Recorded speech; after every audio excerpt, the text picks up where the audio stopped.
just after the creation of this universe. Oh Lord, I can foresee that the conditioned souls within this material world will be tormented by lust, envy, greed and all kinds of anarthas. Thus, life after life, they will suffer from the fourfold miseries of birth, old age, disease and death. Hey Palanar, kindly take mercy upon them and suggest a way by which they can be relieved from their miserable plight.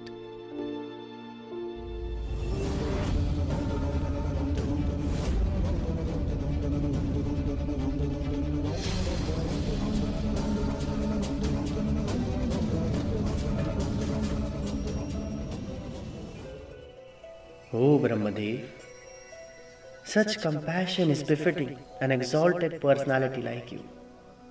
In this vast material creation on the planet Earth, there is a most sacred tract of land, the Purushottam Kshetra. This place is never affected by creation or annihilation. Anyone who lives in this place or even visits this place is sure to be freed from all material distresses. Just go there and witness its beauty.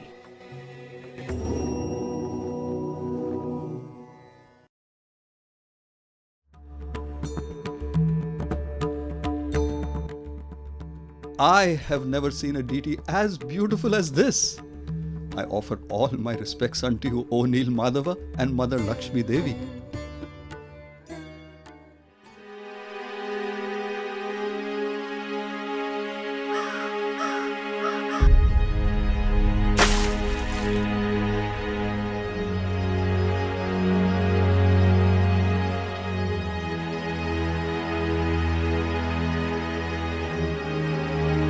Hey Narayana, what have I just witnessed? A low-born bird attaining spiritual perfection simply by touching the water of this Rohini Kund?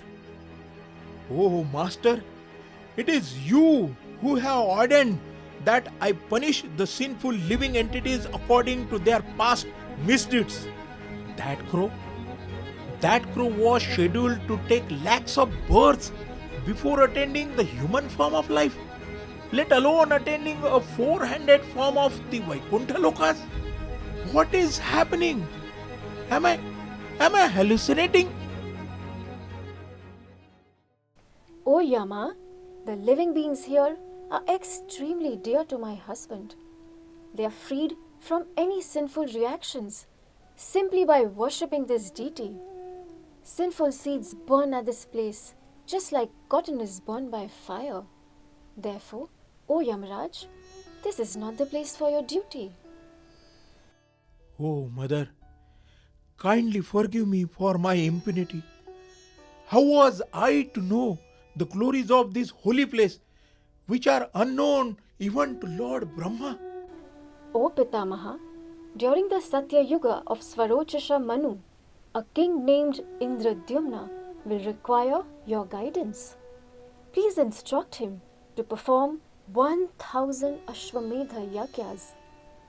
At the completion of these yagyas, the Supreme Personality of Godhead will appear in a very unique form before the world.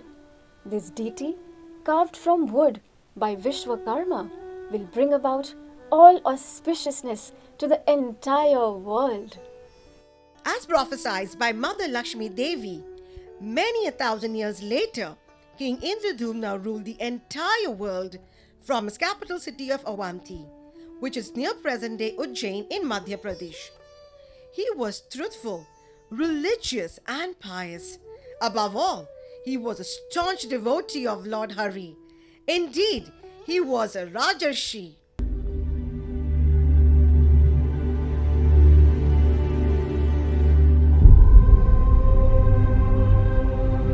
My dear ministers and saintly counselors, by the will of Providence, I am the undisputed emperor of this entire planet, and all other kings are subordinate to me. I possess unparalleled military strength and unlimited wealth. Yet, I feel empty. I feel a deep sense of longing, an intense yearning. My heart is hankering for that which I do not possess. And what it is that our emperor does not possess? Love. Love for the Supreme Personality of Godhead Sri Narayan. You are being very humble, O King. It is a well-known fact that you devote considerably more time in spiritual pursuits than in administrative affairs. Most of your wealth is spent for religious purposes.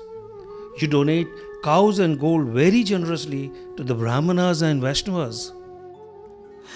But the fact remains that my heart is still a dry well devoid of any water. Why? Why isn't my heart an ocean which is filled with thousands of waves of loving, ecstatic emotions for the Lord? Why doesn't my voice choke up as I speak of the Lord? Why do my eyes not swell up as I remember the Lord? Oh, how condemned am I! Oh saints, both of you are well versed with the science of bhakti. Kindly tell me, how can I realize this aspiration of the heart? Please tell me, where can I find the Lord? Where can I find the Lord? O King, on the northeastern shores of Bharatvarsh, in a place called Purushottam Kshetra, there are dense forests surrounding this beautiful hill called Nilagiri. The pure waters of Rohini Kund located at that place are said to have liberated a simple crow. I had the opportunity of living in that blessed place for more than a year. Every single night I have witnessed the demigods descending from heaven to offer their worship to the presiding deity Lord Neelamadhav with the choicest prayers filled with love and devotion.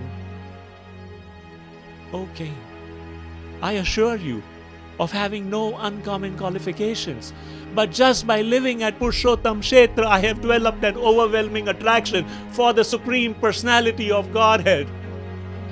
That magical place is just like a touchstone. It can fulfill everyone's desires.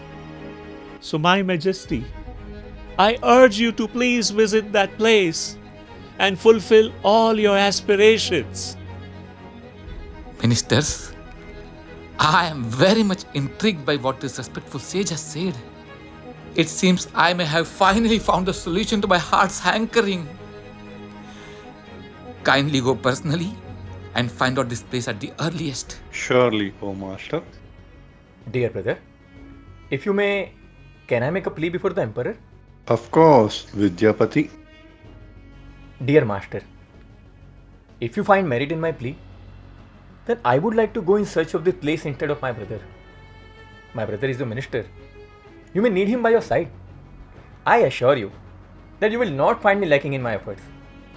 Vidyapati, you are a Brahman of impeccable character. I trust you completely.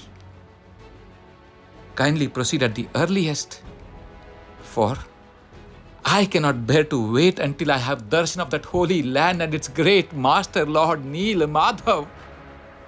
Yes, master. And thus, Vidyapati set forth on his journey. Little did he and King Indradumna know that this quest for Lord Neelamadhav in Purushottam Kshetra would lead to a series of such dramatic events that people for millennia after millennia would relish during this wonderful pastime. Indeed, both the king and Vidyapati were all set to enter the pages of history. Vidyapati travelled alone for days and months on end. He travelled through many a forest and many a cities. Finally, he reached Purushottam Kshetra. Om Namo Narayanaya. Om Namo Bhagavate Vasudevaya. What is happening to me? I am experiencing a deep inner bliss. My hairs are standing on their ends, and without any effort from my end, I am inextricably drawn to chanting the holy names of the Lord. Is Is it that I've reached Purushottam Kshetra and thus I'm experiencing these ecstatic symptoms as was forecasted by that saint? Also, I can see a bluish mountain in the distance. I presume it could be the Niladri Parvat.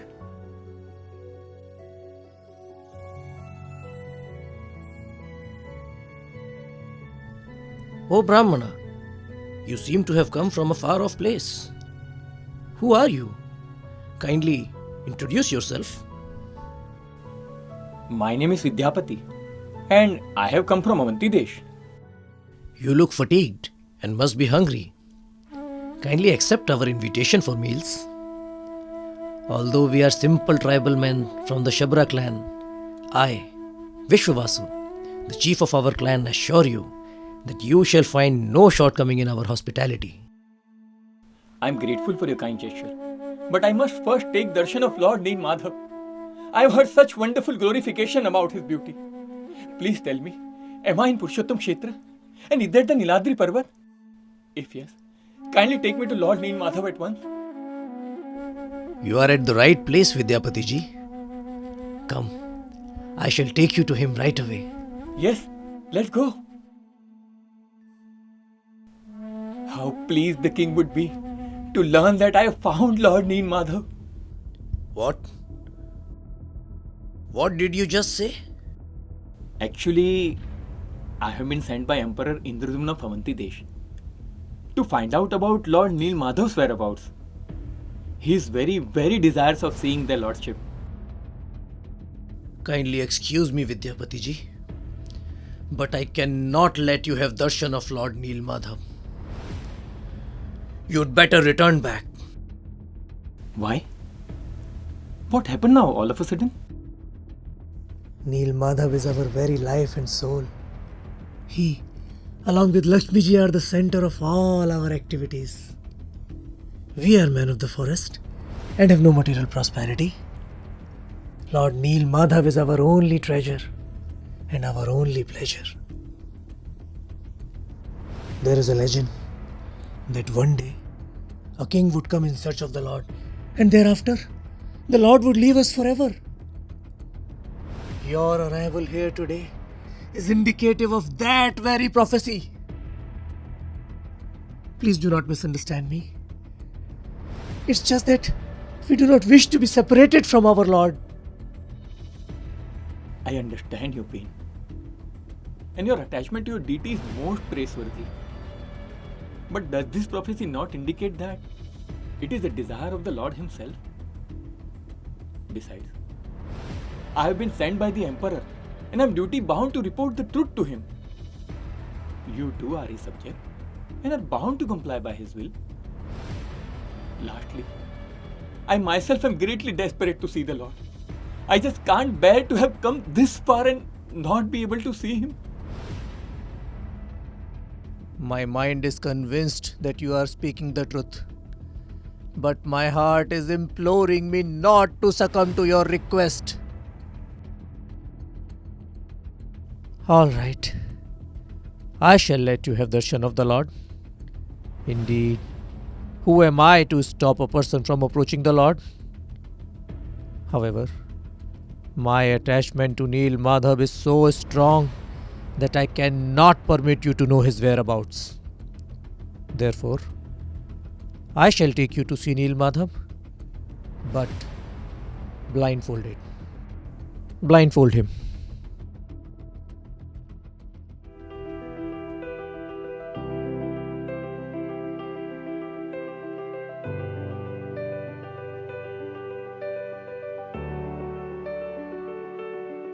What words can a mere mortal like me express to describe your indescribable beauty, O Lord? Your beauty is more dazzling than the effulgence of millions of suns put together. Your smile can defeat the collective beauty of all the flowers of this universe. Your eyes can captivate even the non-living. What then to speak of the living, who become inert upon seeing your unmatched beauty? The most accomplished scholars and sages cannot sufficiently glorify your beauty even in thousands of kalpas. Who then am I? I can only ponder over my unlimited fortune today. Oh Neel Madhav, I bow down and offer all obeisances unto your lotus feet, my Lord. All obeisances unto your lotus feet.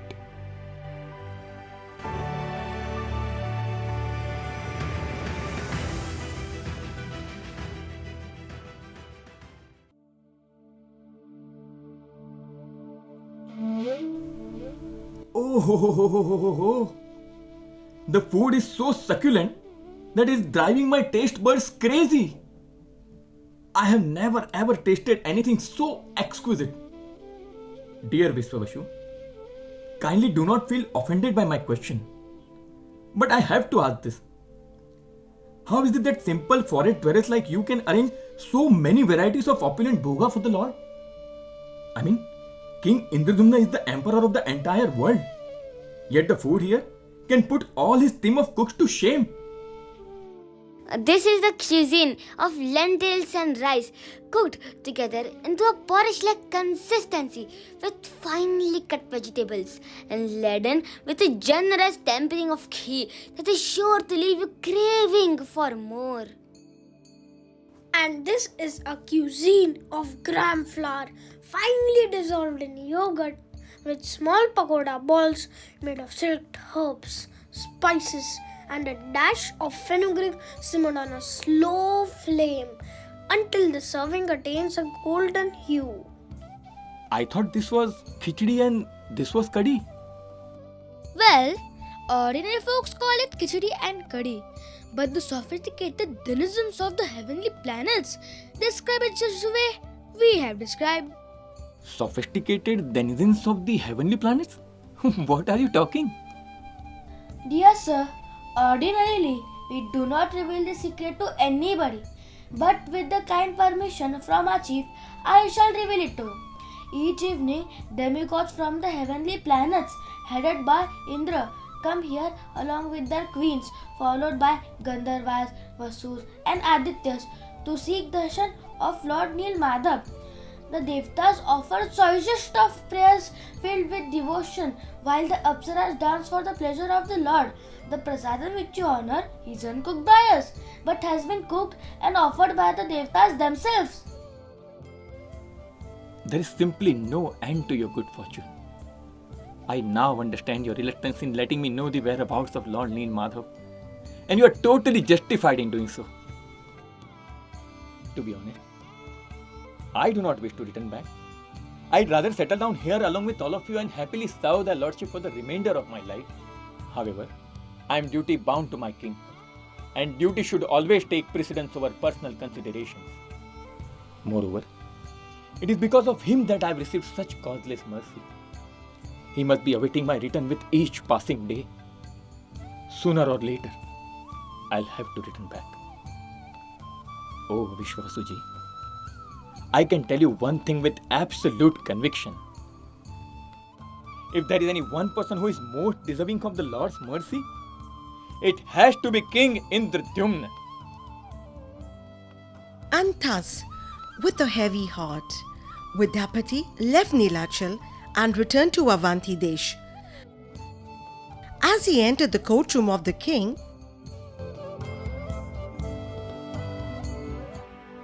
Vidyapati? My dear Vidyapati! Now that you have returned back, it is as if my very life has returned back. Smelling the beautiful fragrance that is emanating from your body and seeing the luster on your face, I can conclude that you have succeeded in your mission. Yes, O King. By your prayers and the blessings of all saintly persons in your assembly, I was successful in finding the whereabouts of Lord Neel Madhav. Jai! Please tell us about Lord Neel Madhav. His beauty is inconceivable, marvelous. only the most fortunate ones can have darshan of the form of the Lord, who is very intimately worshipped by the simple forest dwellers of the Shabra clan. Actually, these wonderful people are fiercely possessive of thy lordship. It took me a long time to gain their trust, and they accepted me only after I married Vishwavasu's daughter. Even so, they wouldn't allow me to know the Lord's whereabouts and would blindfold me each time while taking me to the Lord. However, one day, along the way, I kept dropping mustard seeds, all of which would be sprouting into plants as and when we reached there, and these shall act as a compass to guide us into finding the deity. All glories unto Lord Neel Madhav, and all glories unto you, O Vidyapati. What are you doing, O Emperor? You are my master, and I am simply your menial servant. It is inappropriate for you to bow down before me like this. No, you have received the mercy of the Lord. Therefore, you are my master, and I am your servant.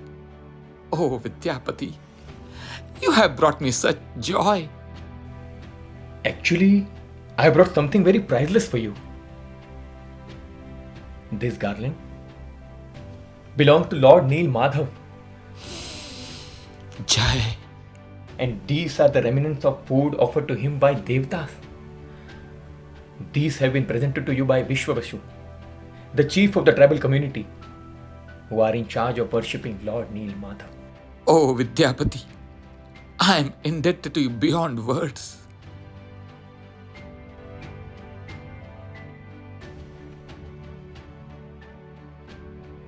Soldier, distribute the prasadam amongst everybody after the sabha. Dear ministers and well-wishers, that which I was seeking, I have found. I see no reason as to why I should stay in Avanti Desh anymore. Therefore, I shall immediately shift base to Utkal Desh. Declare to everybody in the kingdom that all those who aren't unduly attached to their homes or to their friends and relatives are free to accompany us to Utkal Desh. I shall make all provision for their migration and settlement. Let's build our homes there, with floors that will keep us grounded in the realization that we all are but the humble servants of the Lord.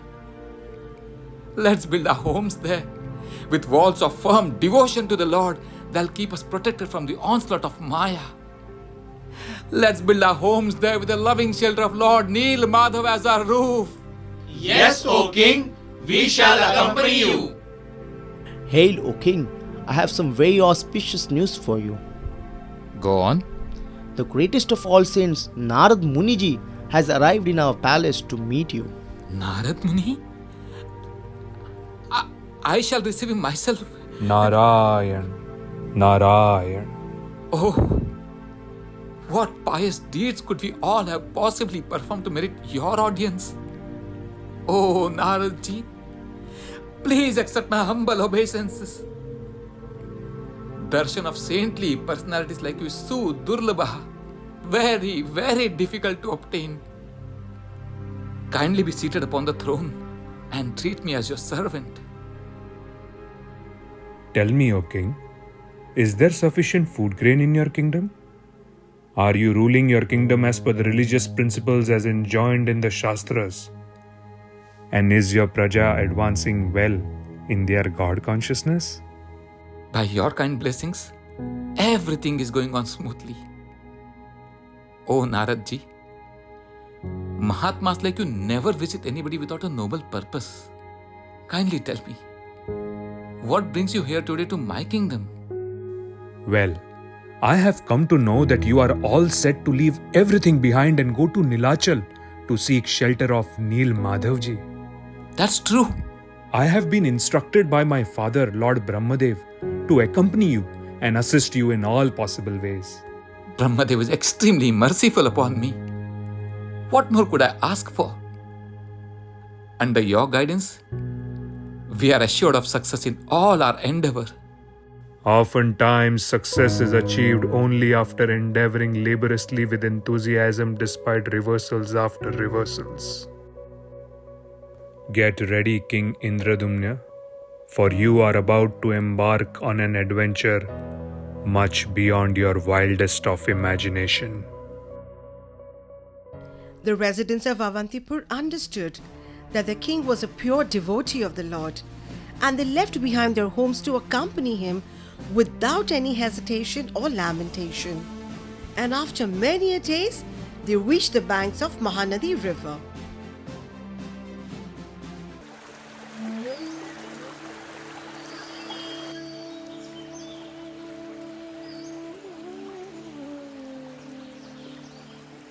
Pranam Narad Muniji, Pranam O King. Yes, soldier. The king of Utkal Raja has arrived here and is desirous of meeting you. Kindly usher him here with all due respect. Yes, Your Honor. All glories unto your lotus feet, Devashi Naradji. I am indeed blessed to be in your presence. And please accept my obeisances, O Emperor Indradyumna.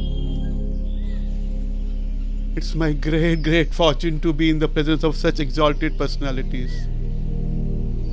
I heard that both of you have entered my kingdom and just wanted to be of any assistance to you. Myself, along with my citizens, have come to settle down in Utkal Desh to be in proximity of Lord Neel Madhav. If you could help us in that direction, I shall be grateful to you. Oh, famed Emperor, I am afraid I have some painful news for you. Recently, a devastating storm had unleashed its fury upon the land of Nilachal.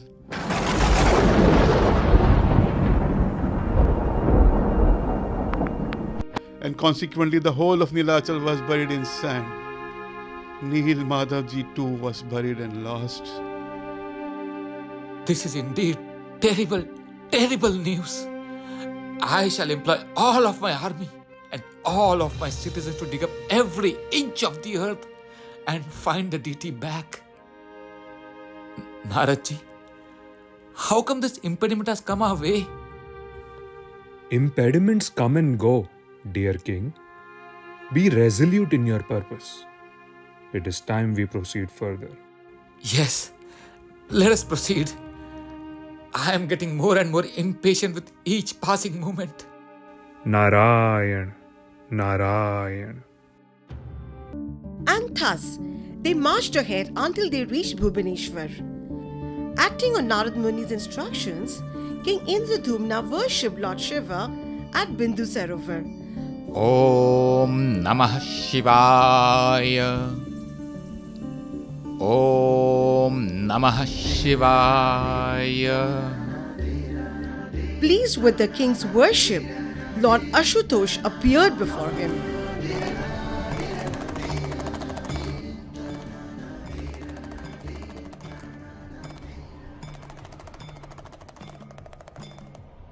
Utho Rajan.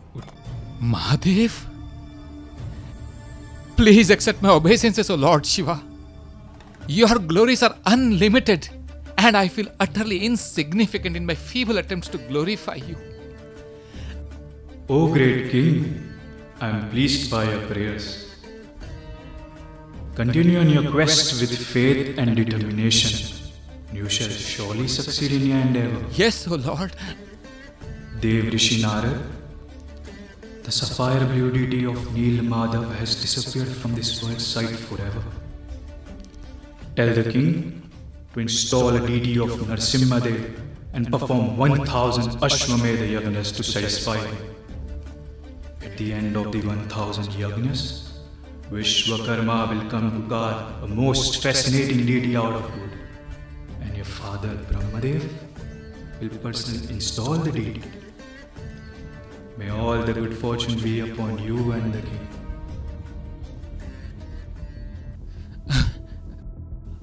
Where is Lord Ashutosh? Has he left? I couldn't even worship him properly. Sadhu Sangha. Love matra sadhu sangha. Even a moment's association with a personality like Lord Shiva is very rare. Consider yourself most fortunate. Now let us proceed ahead. After the meeting with Lord Shiva, the caravan proceeded to a Sri Kshetra. As they arrived there, the king sensed some kind of a foreshadowing. Devarshi, I am experiencing a strange quivering in my left eye and my left arm. I sense a foreboding that something is not right. Hey Dheerveer, now kindly prepare yourself for what I am about to reveal. Your quest to seek darshan of Neel Madhav will not bear fruit. For the deity has disappeared from this planet forever of his own will.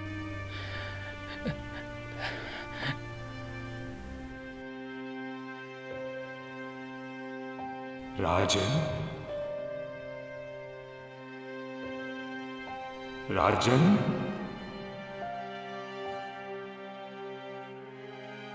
Compose yourself, King. Rajan!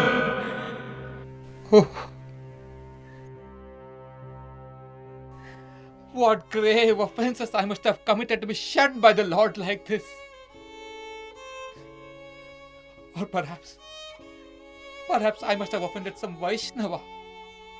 Because an offender of the Lord's devotee does not receive the grace of the Lord. Indeed, how sinful am I! You are a saintly king and have committed no offenses. Do not lose heart.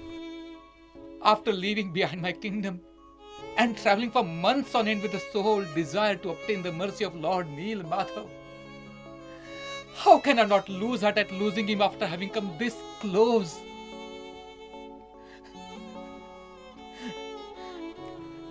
The simple people of the Shabara clan could worship the Lord all these years to their heart's content. Even Vidyapati got darshan of the Lord. And I am the only unworthy one. Oh, revered one, this hankering for Lord Neel Madhav was what was keeping me going.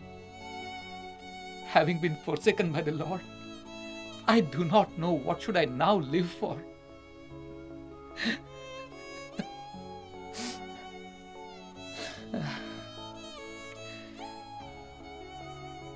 Kindly arrange to enthrone my son in my place to take over the kingdom, and I shall fast here until death. It's all over, Naradji. It's all over.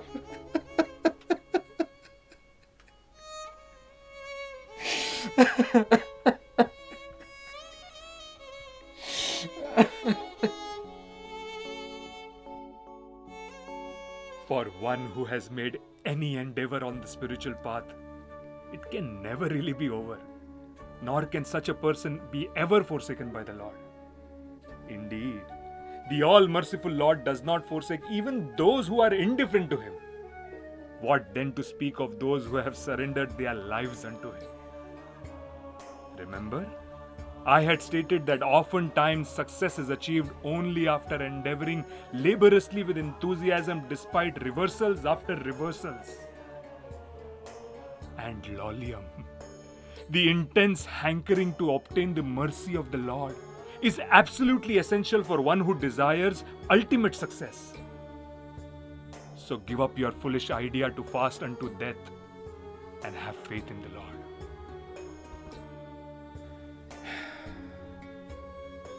Dear Indradumna, now let me reveal something to you which shall put to rest all of your doubts. Many 1,000 years before you were born, Mother Lakshmi Devi had already predicted your arrival on this planet to Brahmadev and had instructed him to assist you in all possible ways in your mission.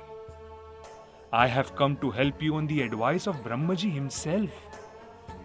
Do you think Lakshmi Devi's prediction, Brahmadev's assistance, and Lord Shiva's blessings can go in vain? So get up, O King. You have many tasks to execute. Great things are achieved only through great perseverance. For the welfare of all Jivatmas for all ages to come, the ever-merciful Lord Hari has planned something extraordinary. And to execute this great plan of the Lord, you are the chosen one. As per the instructions of Lord Shiva, Narad Muni helped King Indradumna in locating a beautiful deity of Lord Narasimhadev, which lay abandoned in the thick Nilagiri forest. Thereafter, he advised him to proceed with the yagnas.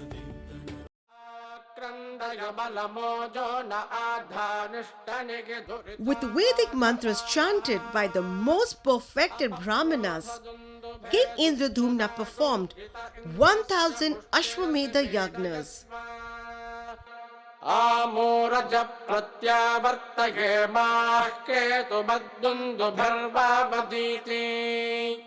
O Yagna Purusha, you are the controller of everything animate and inanimate, and all Jivatmas are eternally subordinate to you.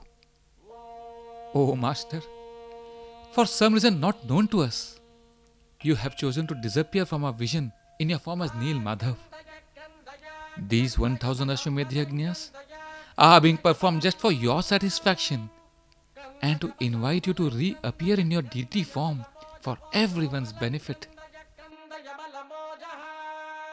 Just as 1000 yagnas were nearing completion, the king saw a wonderful dream. I dreamt that in Shvetadvip, within the ocean of milk, I saw Sheshanakshari Anantadev with his thousands of hoods, and each hood was bedecked with dazzling jewels. And upon the soft body of Shri Sheshanag, I saw Lord Purushottama lying down, and Mother Lakshmi Devi massaging his lotus feet. This dream is an indication that the Lord is pleased with you. Do not speak of it as yet to anybody, and let us continue with the final yagyas. Later that day, as the final yagnas were taking place, some citizens saw something wonderful by the seaside.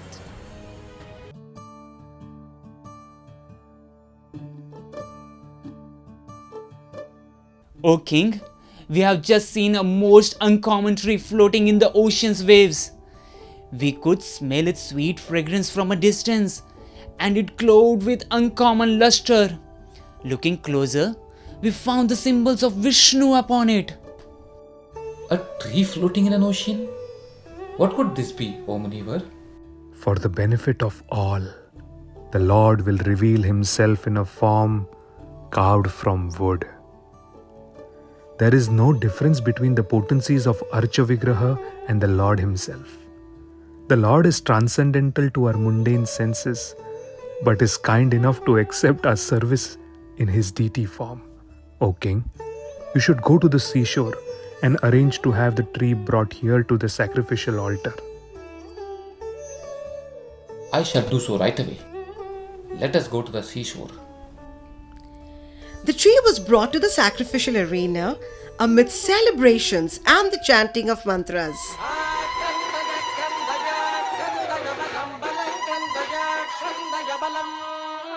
As the king was offering prayers, a divine instruction was heard from the sky. King Indradumna, a carpenter will soon appear with his tools to carve the Lord's deity form from this wood. He should be given complete privacy. While he is at work, play loud musical instruments so that no one can hear the sound of carving on the wood. Anyone who listens to the chipping and chiseling of the woods will undergo immense suffering along with all of his future generations. As predicted, an old carpenter soon arrived. He was none other than Vishwakarma himself in disguise. O King, I have been sent by superior authorities to carve deities from the divine log of wood which you have brought. I assume that you will strictly adhere to the divine instructions which you have received. Undoubtedly. I shall need a solitary place for my work. And if anybody interrupts me during the course of my work, I shall stop any further work on the deities. irrespective of whether the deities are complete or not. And thus, Vishwakarma commenced work on carving the deities. The king's wife Gundecha Devi would personally cook and keep a plate of food outside the door for the carpenter. Days passed by. One day, the queen noticed that the food of the previous day was left untouched, and when the plates continued to remain untouched for 15 days and more, she grew increasingly worried.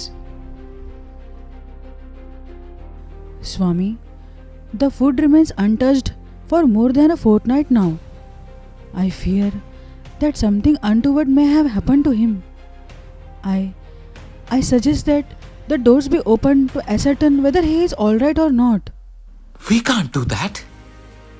Don't you remember the instructions we received from the sky above? And the warning of the carpenter himself? What if he leaves the deities incompletely carved on account of our intrusion? True, but what if the old man is dead? It has been more than 15 days since he has eaten food or drank water. How long can an old man survive without food and water? Oh, what a dilemma!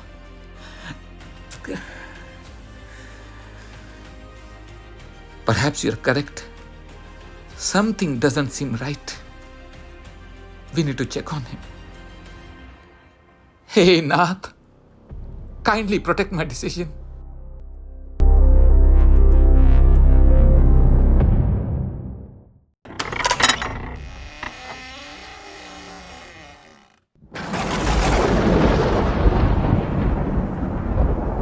Alas! What have I done? Against all instructions, I have forced the door open, as a result of which the carpenter has left the deities in an incomplete state. Gundecha, just look. The deities have no proper hands and legs. I am just so unfortunate. I barely missed the darshan of Lord Neelamadhav. After much endeavor, we could persuade thy lordship to reappear in the deity form, only to now see them in such an incomplete form. The fool that I am, my misfortune knows no end. Swami, kindly do not blame yourself. It is I who convinced you to act so. The onus of this fiasco lies with me. Rajan, that which you deem as incomplete is in fact the most complete form of the Lord. Do not lament, rather rejoice, for all of your devotion has borne fruit today. I do not understand. How can deities without proper limbs be complete? You are telling this just to pacify me. The Lord is completely complete even in his so-called incompleteness. Rajan, do not doubt. I have personally seen these forms of thy lordships Krishna, Balram and their sister Subhadra.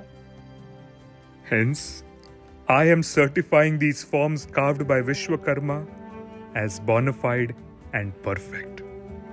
Kindly tell us in detail, Unaraji. I shall narrate to you a pastime of the Lord when he had incarnated as Krishna in some previous kalpa. After killing Kamsa, Krishna had settled in Dwarka along with his 16,000 queens.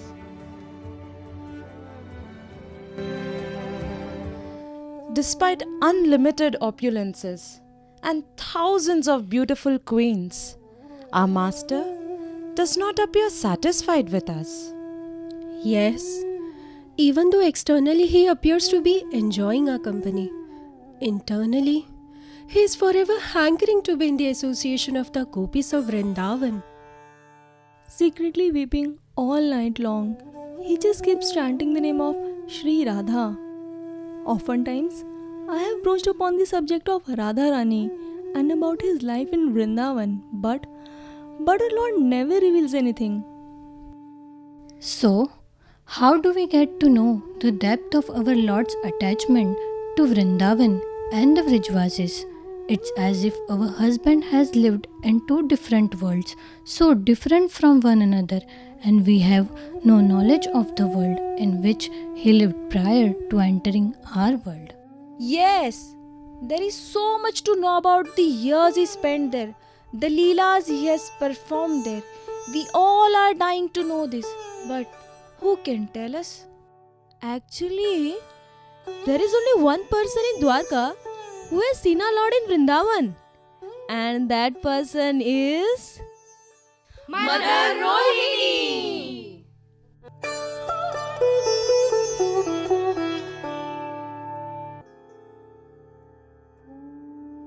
Yes, I have seen all of Krishna's Vrindavan pastimes, a fortune which even Devki was not blessed with, and I can very well narrate all these super excellent pastimes to you. But what? During the course of narrating these pastimes, if somehow Krishna and Balaram happen to hear me, they may forever leave Dwarka and run to Vrindavan, never to return back again. Now tell me, do you want to risk hearing these pastimes at the cost of losing your beloved husband? We do not wish to undertake such a grave risk, but at the same time, we are burning from within to hear those marvelous pastimes. Sister, I have an idea. Why don't we have someone guarding the door, just in case Krishna and Balaram turn up, while we are engrossed in hearing from Mother Rohini? What say? Excellent idea. But whom should we entrust to guard the door? I think Subhadra would be apt for the job. Yes, Subhadra it is!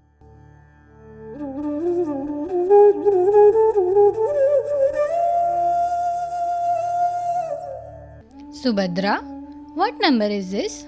3. And now?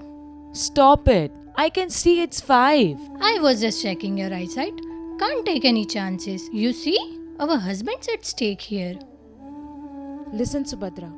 Under no circumstances, I repeat, under no circumstances are our husband and thou bhaiya to enter the room. Yes, Subhadra, be on guard. If you happen to see them arriving, just knock on the door so that we can be alerted and the katha can stop then and there, only to continue later. Subhadra, you are our only hope. Relax. All of you speak as if I have been entrusted with the task of creation of the universe. Come on, it's a simple task of just guarding the entrance. It's a child's play. Creating the universe is a far more simpler task as compared to remaining composed when hearing about the nectarian katha of our husband's pastimes. Yes, what if you too lose your senses hearing those pastimes and fail to see them arrive?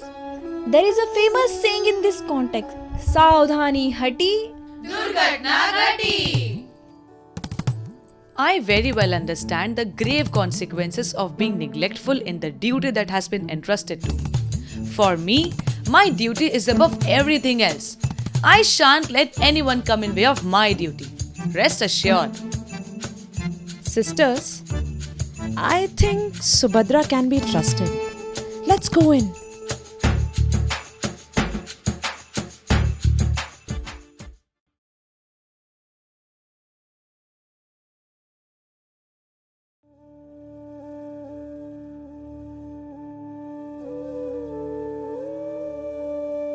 When it comes to describing Krishna's ultra-sweet pastimes, beginning with his birth, I know where to begin, but not where to end. Because just like an ocean, his leelas are vast and very deep.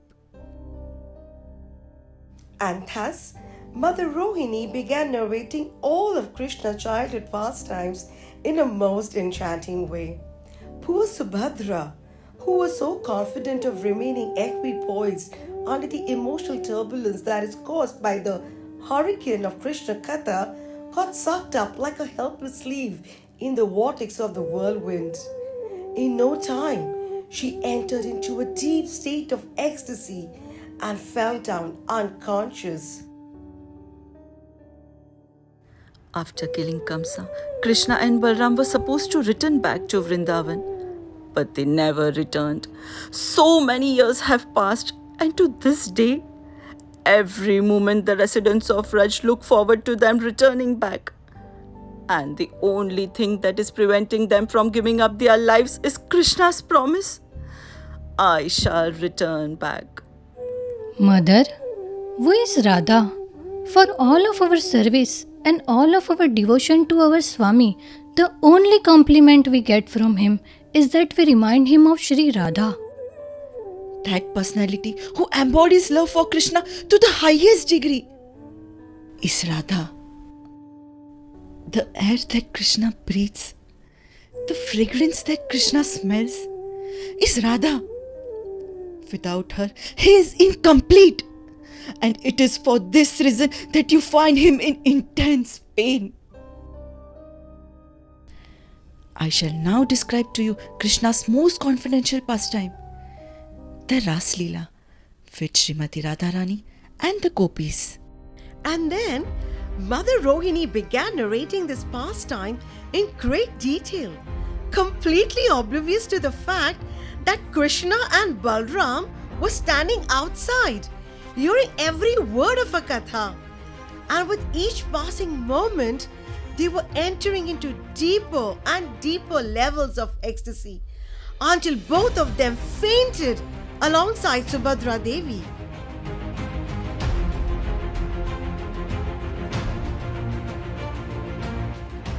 Narayan, Narayan. I have seen the Supreme Lord, Narayan himself, and I have seen all of his avatars in various yugas. I have seen the most beautiful, all-attractive Krishna too on so many occasions. But never before have I seen that very Krishna, along with his brother Baladev and sister Subhadra, in such a state of deep ecstasy, to the extent that their limbs have withdrawn into their bodies, just like a turtle withdraws its limbs inside its body. This sight is most rare, and I am just so fortunate to be able to see it to my own heart's content. With their smiles stretching to their ears, their eyes drooling with ecstasy, this appearance of thy lordship is a most special benediction. I offer all obeisances unto you, my lordships. Naradji, so good to see you. Trust me, O Lord. It is I who should be saying, it was so good to see you. Today I could see personally how Bhagavan himself appears when he is in Mahabhav. I consider it nothing but your causeless mercy upon me, to have granted me a vision as divine as this. My lordships, I have but just one request to make. Why just me? May all of mankind be blessed to see the three of you in the forms which you had manifested just a while ago. Oh Narad Muni, it is the nature of saints to always think of the welfare of others. And you are the greatest among all saints.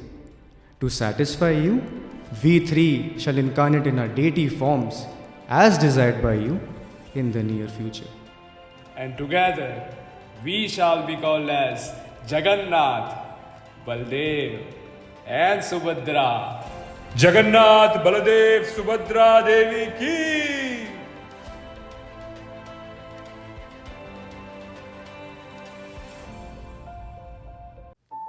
Rajan, now you know the story behind this unique form of the Lord.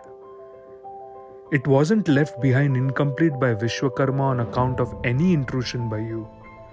Rather, he had left long back after carving the deities in a form as was seen by me and as was desired by the Lord.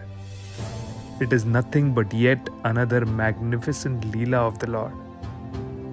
So get over your lamentation and celebrate the momentous occasion. Jai, Jai, Jai Jagannath, Jai Baladev, Jai Subhadra. King Indradumna wanted to approach Lord Brahma for the deity installation. By his mystic powers, Naraji took the king to Satyaloka. Lord Brahma willingly agreed to do the honors. Sahasrashirsha Purushaha Sahasrakshas Sahasrapad Sabhumim Vishvato Vritva Atyadishthaddashangulam.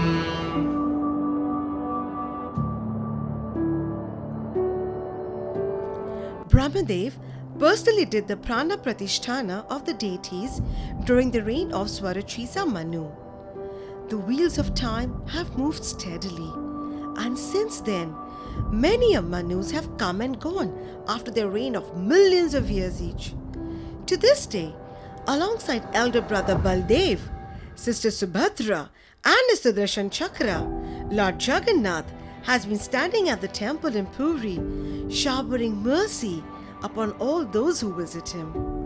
And for those who can't visit him in his temple, he himself goes out on his majestic Rath year after year, in country after country, casting his wide glance upon his sea of devotees, ever eager to flood them with his overwhelming love.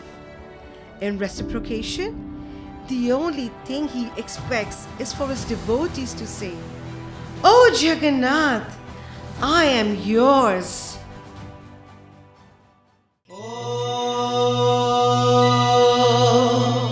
Jagannathaya te namah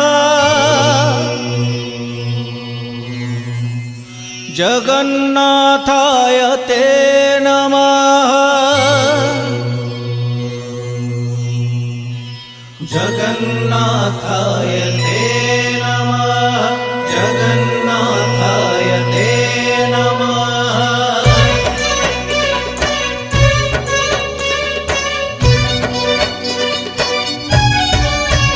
तुम्हें चारी जुगा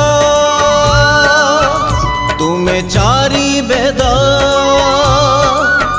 तुम्हें नाद ब्रह्मा तुम्हें ब्रह्म नाद तुम्हें चारी जुगा तुम्हें चारी वेद तुम्हें नाद ब्रह्म तुम्हें ब्रह्म नाद सृष्टि संभव रे तुम्हें सृष्टि संहार रे तुमे विश्व बलय रे तुमे महाप्रलय रे तुमे तुमे ही अतीत तुमे वर्तमान तुमे पुणी भविष्यत जुगे जुगे जगन्नाथ जुगे जुगे जगन्नाथ जुगे जुगे जगन्नाथ जुगे जुगे जगन्नाथ.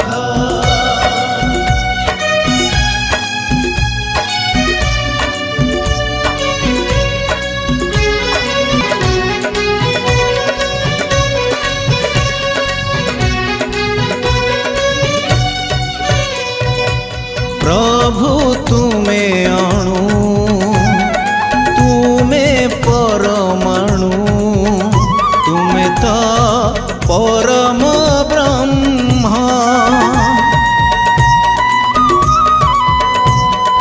तुम्हें प्राण बिंदु तुम्हें कृपा सिंधु तुम्हें तो पुरुषोत्तम भूमि रे भूमा रे तुम्हें दया रे क्षमा रे तुम्हें भाव रे भक्ति रे तुम्हें जप रे तप रे तुम्हें तुम्हें रामायण तुमे परायण तुमे गीता भागवत जुगे जुगे जगन्नाथ जुगे जुगे जगन्नाथ जुगे जुगे जगन्नाथ जुगे जुगे